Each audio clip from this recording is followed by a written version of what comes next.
Let's get a quick take on the Denver Broncos heading to their 8th Super Bowl after a pretty surprising win over the New England Patriots last weekend.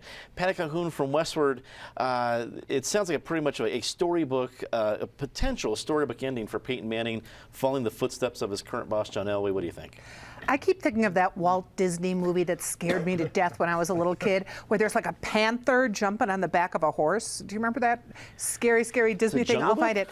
Maybe it is. But anyway, I just kind of feel we might see that next Sunday. I'm a horrible predictor on politics and I'm worse on sports. So all I'm going to say is we are going to see a lot of goofy behavior in this city over the next week, and then probably some goofy behavior on the field too.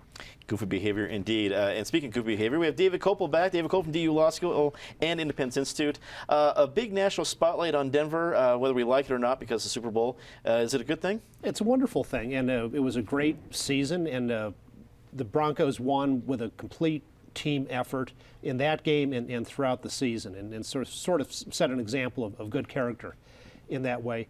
And you got to give a kudos to Wade Phillips, the defensive coordinator, a former Broncos head coach and a assistant coach in lots of NFL teams. Did an outstanding job this year. Penfield Take, attorney with QTech Rock. It looks like this is the season now for a lot of those silly bets between Charlotte and Denver and things like that. Although the rest of the nation doesn't have give us Colorado a whole lot of odds. Or are you expecting the predictable bets from random politicians in each city? Well, first I have to take issue with your saying this was a surprise victory last week. It was almost a fait accompli. They won the first one with their backup quarterback. Who could question whether they'd win this rematch? Having said that, of course there will be. I can remember back when I was in the legislature, we had a bet with the Georgia General Assembly, and when the Broncos won that Super Bowl over the Falcons, the Georgia Assembly had to wear the horse hats and do a video and sing a song and congratulate the Colorado General Assembly. So yeah, there'll be bets of bison meat and a bunch of other stuff taking place, and it's appropriate. It's good, clean fun, so people ought to have fun doing it.